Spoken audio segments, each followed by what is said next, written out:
Hey, welcome to the briefing. What I'm going to cover with you today is this.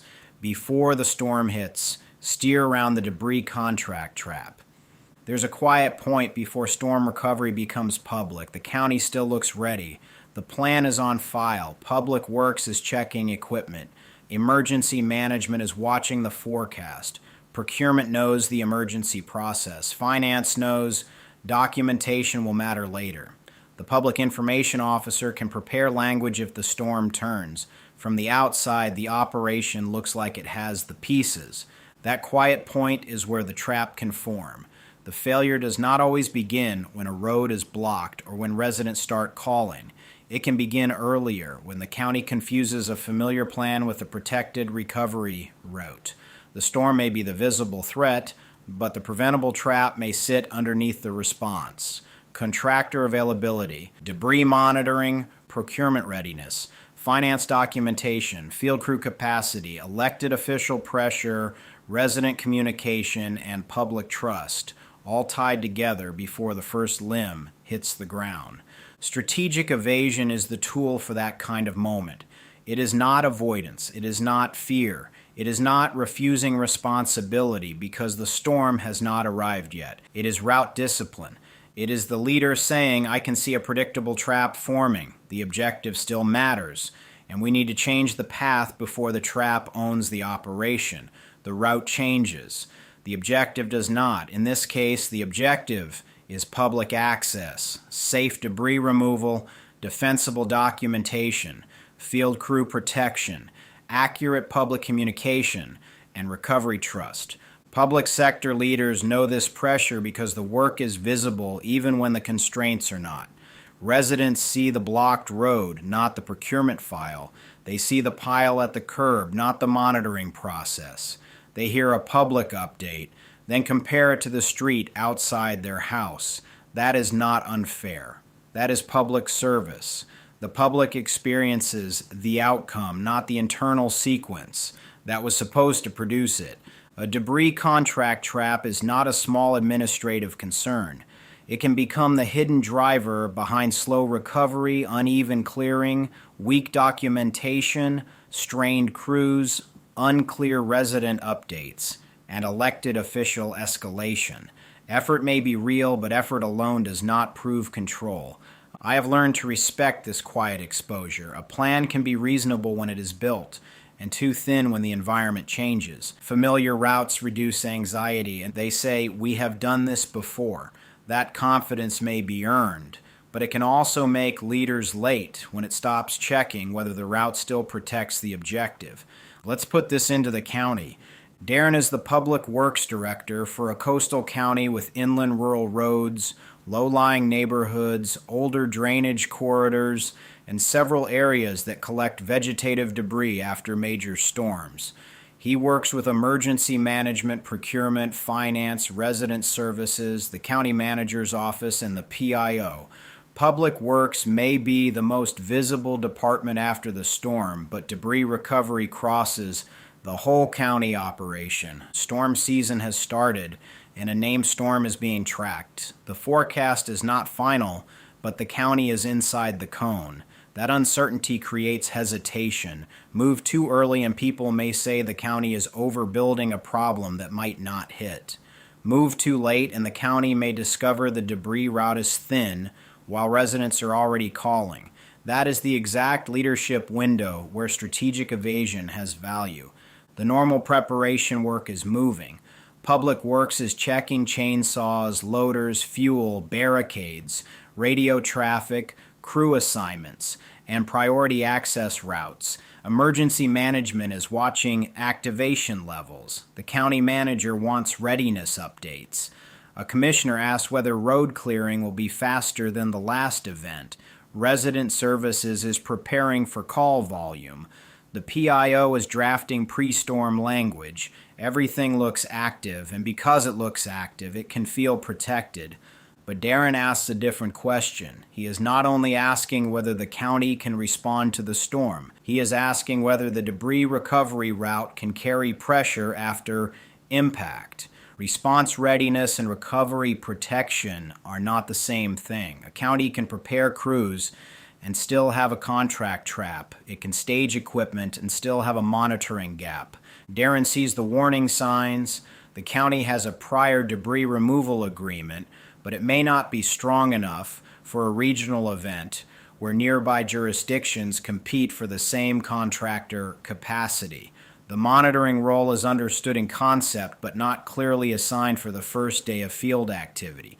Procurement has a file, but it has not been reviewed tightly enough. Finance knows reimbursement documentation matters, but the field capture process is not aligned in plain operating terms.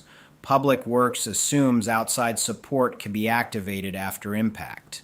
Emergency management assumes the debris path is ready enough. That is how this trap forms. Not as one obvious failure, as a chain of assumptions that remain comfortable until the weather turns them into public consequence. Together, after impact, they can own the county. The common misread is simple: we will deal with debris if the storm hits. That sentence sounds practical. It sounds like a leader refusing to waste time on a problem that has not activated.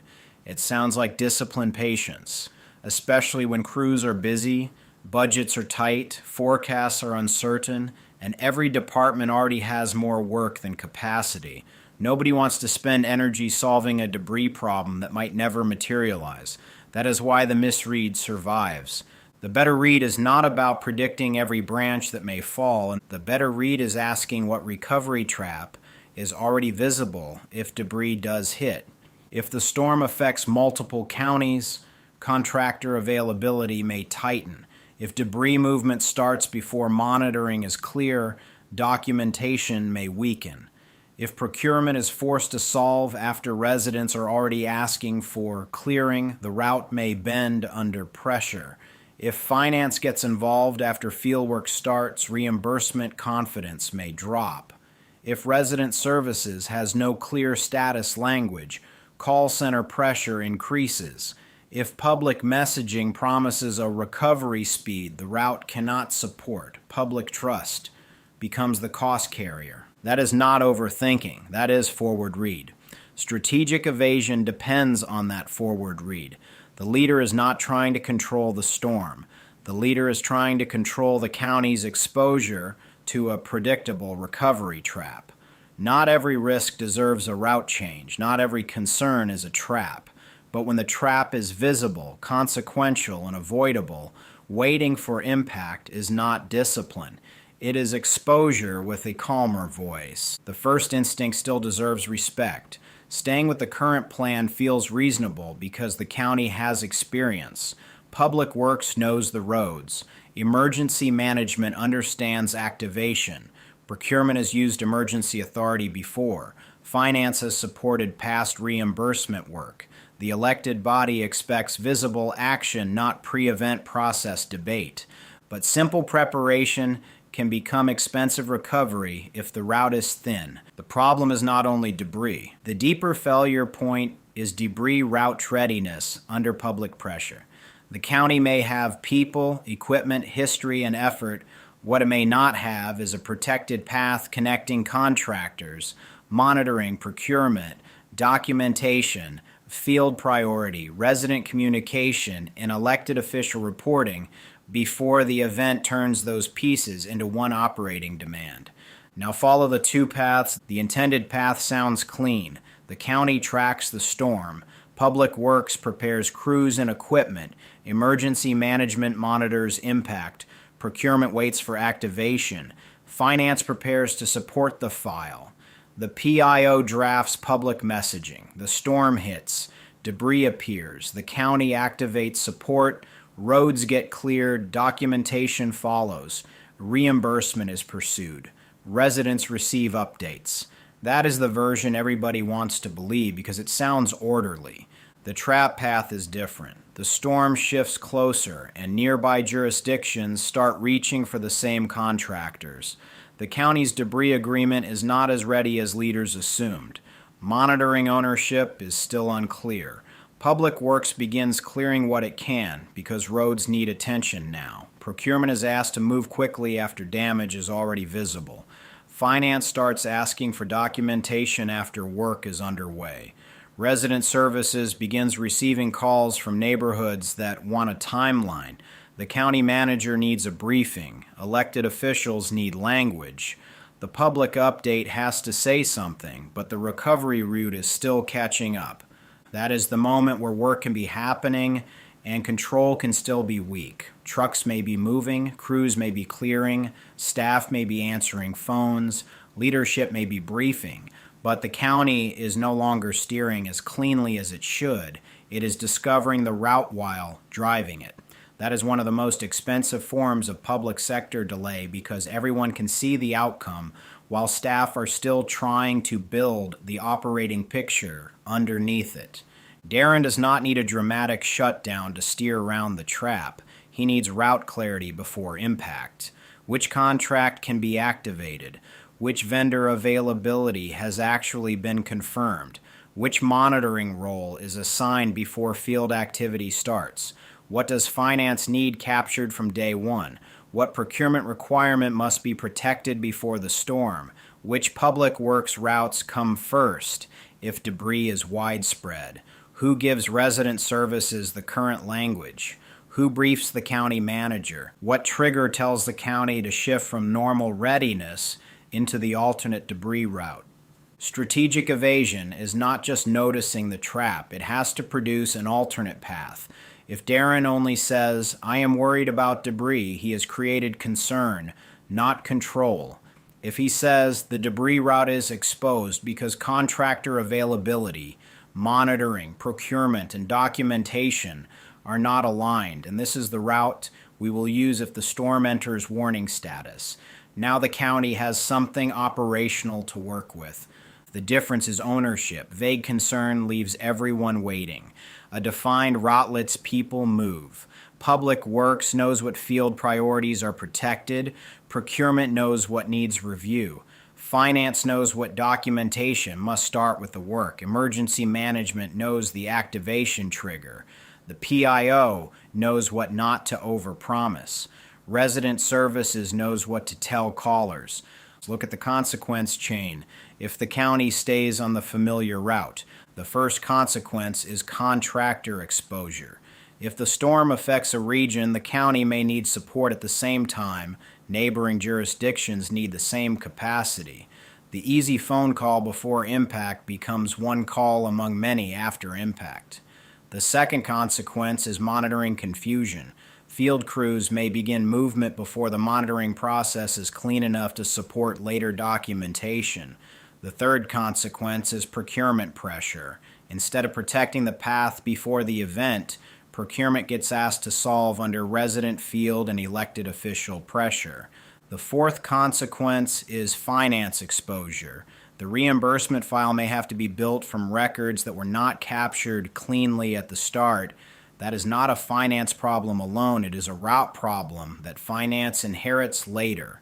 The fifth consequence is public works strain. Field crews carry road clearing, traffic control, contractor coordination, route questions, resident frustration, and internal status pressure at the same time. The sixth consequence is public communication risk. If the county says clearing will move one way and the route cannot support it, the message starts creating a second problem. Then comes the trust cost. Residents do not experience contractor availability as a procurement issue. They experience it as their road still blocked. They do not experience monitoring confusion as documentation risk.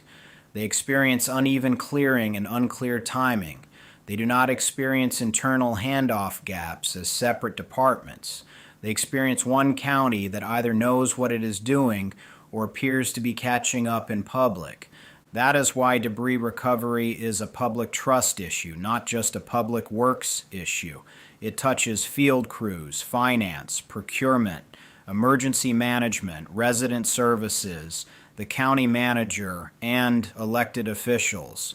The public may only see the trucks and the piles, but leadership has to see the route that makes those trucks effective, accountable, documented, and explainable. There is another cost after the first day. Staff confidence erodes when every storm recovery feels improvised. Public Works expects to absorb gaps. Procurement expects urgent pressure instead of clean inputs. Finance expects to chase files after the fact. Resident services expects weak language.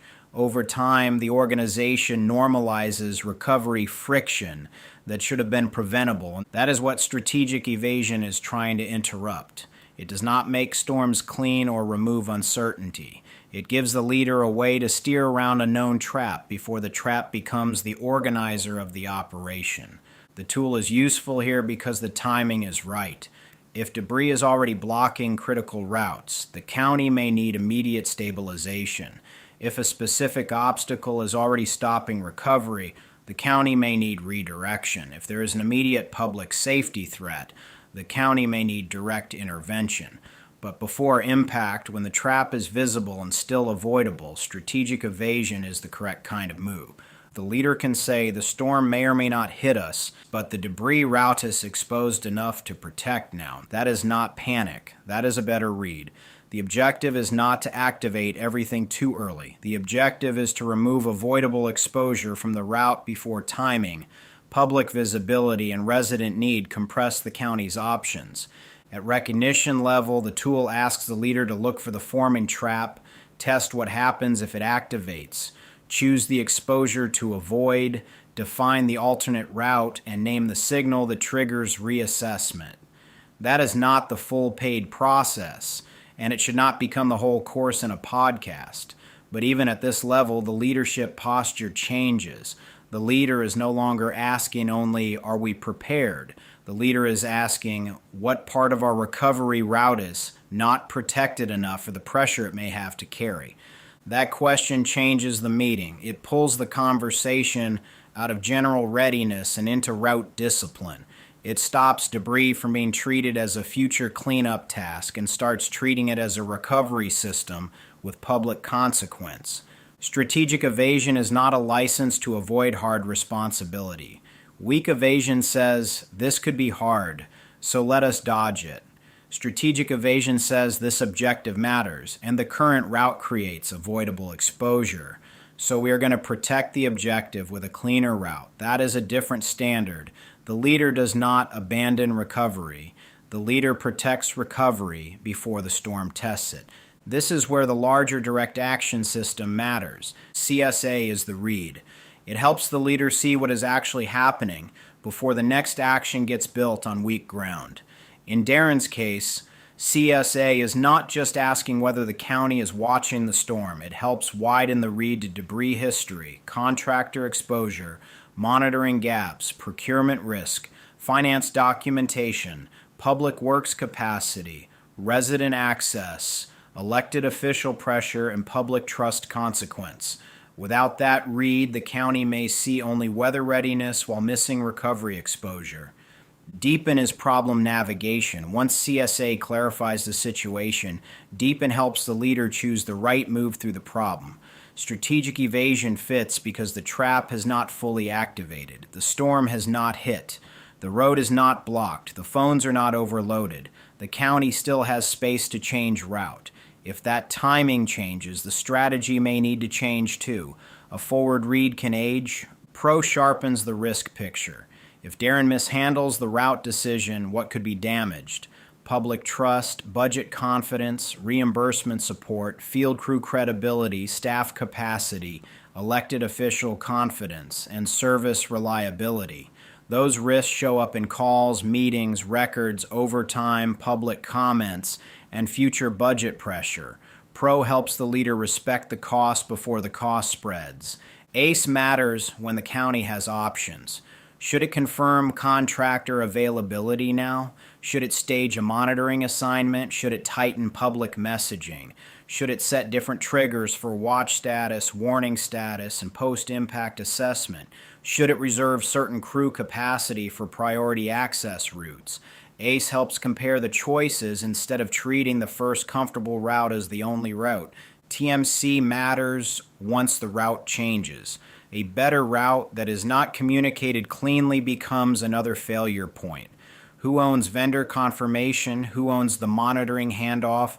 Who gives finance the field documentation standard?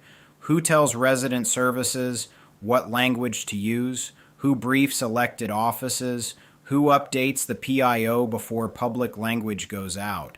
If ownership is unclear, the county is not really steered. It is only talked about steering. Pace and brain help when the forecast changes, the contractor answer changes, or the debris estimate changes.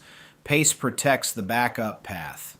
Brain helps the leader decide what information matters before public pressure forces a rushed answer. FLS turns the selected route into controlled action. ALC comes later, when the county captures what changed, what worked, what failed, and what needs to feed the next storm cycle. That is the system connection. Strategic evasion is not a standalone trick. It needs a clean read before it, and it feeds cleaner risk, option, communication, execution, backup planning, and learning after it. When this tool is skipped, everything downstream gets weaker. Now bring this back to your own public sector environment. Maybe your issue is not storm debris. Maybe it is a permit backlog before a public meeting. Maybe it is a public-facing portal launch before resident services is ready. Maybe it is inspection capacity before a development deadline. Maybe it is a grant-funded program before the staffing model is stable. Maybe it is a call center script before the department has a current operating read. The topic changes, but the leadership pattern stays the same. Where are you trusting a plan because it exists? Where is the route familiar, but the pressure ahead is different? Where is public language stronger than the operation underneath it? Where is one department assuming another department owns the missing piece? Where are you waiting for public impact to prove a trap that is already visible inside the workflow? These questions are not meant to make you cautious for no reason. They are meant to keep you from confusing comfort with control. For debris recovery, the practical recognition check is direct. Name the objective first, not the task, the objective. Public access, critical route clearing, safe debris removal, defensible documentation, resident communication, field crew protection, reimbursement confidence, and trust. Then name the current route. What contractor, monitoring role, procurement step, finance requirement, field priority, and public message are you depending on? Then name the trap. What could own the operation if the storm activates before the route is protected? That level of read may be enough to expose the weak point. Maybe the contract is stronger than expected. Good. Confirm it. Maybe monitoring is clear. Good. Assign it. Maybe finance documentation is already translated into field practice. Good. Protect it. If one piece is assumed, vague, outdated, or unowned, that is where the debris trap can start taking shape. The goal is not to turn every storm watch into a full operational overhaul. The goal is to know when the route is too thin for the consequence it may have to carry. Strategic evasion avoids two mistakes at once: ignoring the trap because it is not activated and overreacting because the trap might activate. Here's the final takeaway. The storm does not have to hit before the debris trap becomes real. The road does not have to be blocked before recovery exposure becomes visible.